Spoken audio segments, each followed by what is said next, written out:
listeners. My name is Cliff Ratza. I'm the author of 2 ongoing series of novels, the Lightning Brain series and its sequel, the Keeper series. And in addition to being an author and a writing coach, I teach at universities and have a consulting business. If you would like to learn more about me, my books, my writing coach activities, or make comments or suggestions, please contact us via the lightningbrainseries.com website. The title of this podcast is Helping Authors and Readers, Some Guidelines for Certain Genres.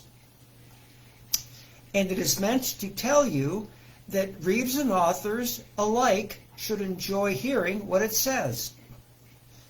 I read many novels because I enjoy reading as well as coaching aspiring writers and authors, and something I always pay close attention to, as I am sure you do too when reading, the opening lines and chapters. Authors want to engage readers from the beginning of the book, that's the opening line, to the very last. Writing coaches today often advise authors to begin in media res. That's a Latin term for in the midst of things, which is the practice of beginning an epic or other narrative by plunging into a crucial situation that is part of a related chain of events. The situation is an extension of a previous event and will be developed in later action. Books written in previous times sometimes started more slowly than novels today. Each period's authors and writers had different norms and preferences.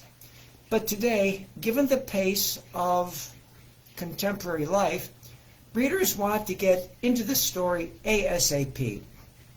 That is often good advice, which is tempered by the particular genre or book category. And what I would like to do in this podcast is illustrate useful starting styles for 3 related genres: fantasy, sci-fi, and magical fiction. If you read these types of books, you'll like what follows. And if you don't read them often, my words might pique your interest, or at the very least, give you insight into why books begin the way they do. First, to definitions. Fantasy is a genre of speculative fiction involving magical elements, typically set in a fictional universe and sometimes inspired by mythology and folklore. Its roots are in oral traditions, which then became fantasy literature and drama. From the 20th century, it has expanded further into various media, including film, television, graphic novels, animated movies, and video games. Fantasy is distinguished from the genres of science fiction and horror by the respective absence of scientific or macabre themes, though these genres do overlap a bit. In popular culture, the fantasy genre predominantly features settings of a medieval nature. In its broadest sense, however, fantasy consists of works by many writers, artists, filmmakers, and musicians, from ancient myths and legends to many recent and popular works.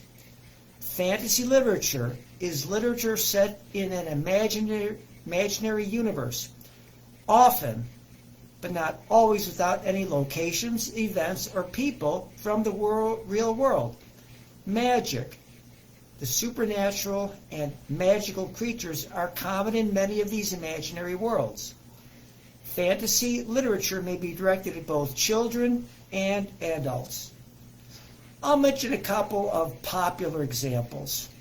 Harry Potter, The Chronicles of Narnia, Lord of the Rings.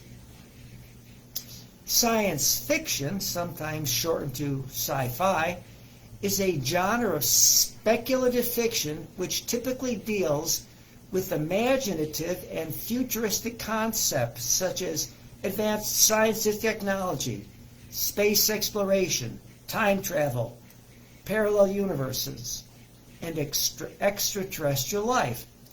It has been called the literature of ideas, and it often explores the potential consequences of scientific, social, and technological innovations.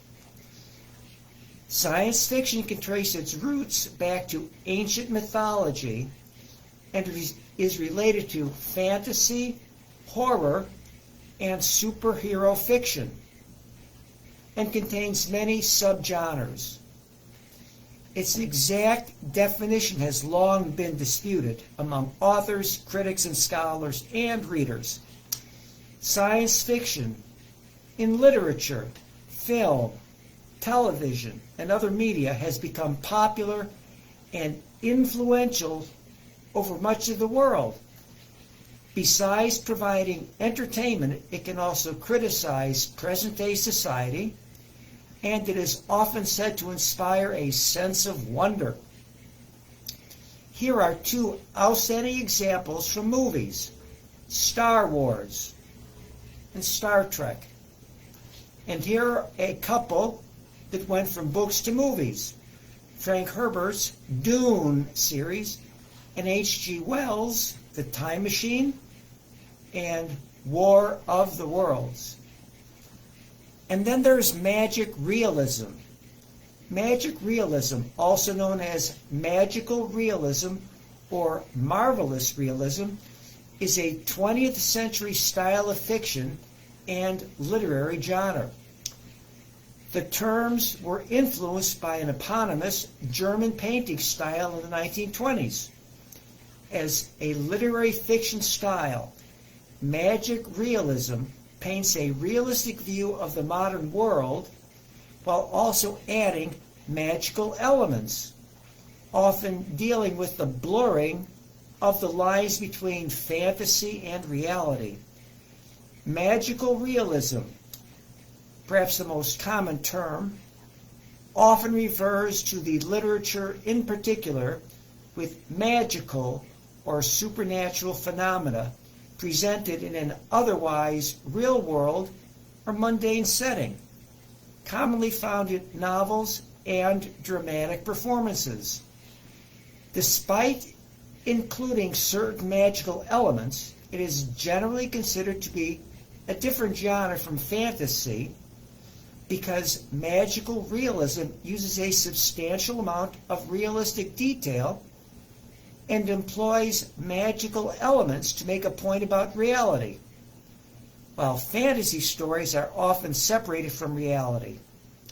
Magical realism is often seen as an amalgamation of real and magical elements that produces a more inclusive writing form than either literary realism or fantasy. The term magic realism is broadly descriptive rather than critically rigorous. And some people define it as what happens when a highly detailed, realistic setting is invaded by something too strange to believe. The term and its wide definition can often become confused, as many writers are categorized as magical realists. Here are some of the most popular representatives of this genre. 100 Years of Solitude by Gabriel Garcia Marquez. Midnight Children by Salman Rushdie. Or The Wind-Up Bird Chronicle by Haruki Murakami. And here are the three essential elements of magical realism: real-world setting, supernatural happenings, usually left unexplained, and a literary tone, accompanied by literary prestige. Authors who write in these genres should consider the following guidelines for opening lines and chapters. and some will apply earlier in the books than others. These guidelines apply to all three because each requires the author to explain enough orienting worldview, overarching theme, and main characters' personalities and quest. You will find that following these guidelines will slow down the in media res, bang bang beginning, but for the good reasons stated. So, here are the guidelines. 1. Identify the big story idea. 2. Know your readers and what they're looking for. 3. Make the science or the magic integral to your novel. 4. But don't let either overwhelm the story. 5. Show us your character's motivations. 6. Introduce the problem early on. 7. Create believable characters. 8. Take us to another time and place. 9. Push your protagonist to the limit. And 10. Blow us away with your climax. And so there, you have it. Good guidelines for the why and what that go into the beginning of fantasy, sci-fi, and magical reality novels. And I elaborate on all of this for the writers and authors I coach. Please contact us at lightningbrainseries.com if you would like to know more. I hope you found this podcast interesting and useful, and I thank you for listening. Bye-bye until next time.